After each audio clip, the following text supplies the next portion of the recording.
everyone, welcome to Lizzie's Little Library and the Newbery Project. Today's book is the 1974 winner called The Slave Dancer.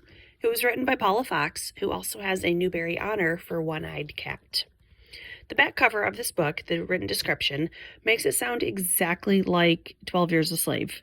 I'm guessing the ultimate horror that they mention will be when Jesse himself is forced into slavery.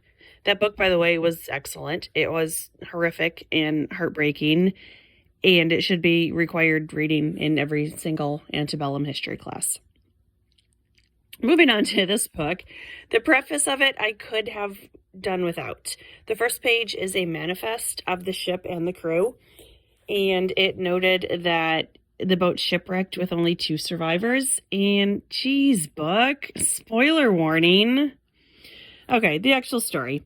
It is 1840. Jesse, a boy, even though it's spelled Jessie, lives in New Orleans with his mom and his baby sister Betty. Mom works as a seamstress and realizes she needs more candles because she has a huge job that will require her to work all night. Jesse is sent to his aunt's house for candles, and he dawdles home, not very excited about the sewing. He takes the long way, keeping just inside his mom's rule of avoiding Bourbon and Royal Streets. He wanders through some alleys and is kidnapped by 2 men, Claudius and Purvis. He soon realizes they had met previously. Jesse had been playing his fife for tips, and the men gave him coins, which Mom used to purchase candles. The implication is that they were scoping out someone young and musical. Jesse is taken aboard a ship headed for Africa. On the way, he has some run-ins with the crew and works as a general gopher boy. The men are basically pirates. They carry many flags to avoid detection and questioning. They are illegally engaged in trading rum and weapons for African lives. Ironically, one of the kidnappers, Purvis, becomes the closest thing Jesse has to a friend on ship. Jesse is horrified by the voyage, especially when he learns his official job. He is to play the fife for the slaves to dance to every day as a form of exercise. This book does not shy away from describing how the slaves are treated. It was very difficult to read, even if similar accounts had previously been told, both Newbery books and elsewhere. When they're nearing Cuba, there is a huge storm, and everyone on board perishes, except Jesse and Roz, a slave of about 18 years old. They hide in the cargo hold and manage to float on shore on driftwood.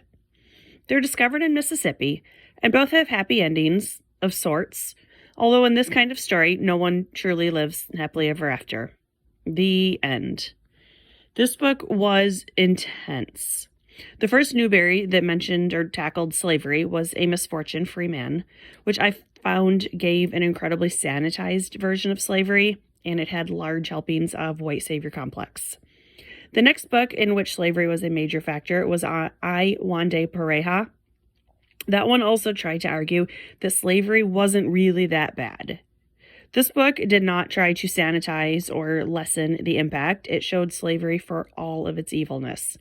There was a lot of violence, and many parts were difficult to read, even as an adult reader. The language was also offensive, as would be expected with a story about pirates who are illegally transporting humans.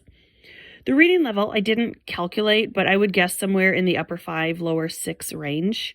The material, however, seems more appropriate for an older audience, maybe 7th grade, 8th would be even more appropriate.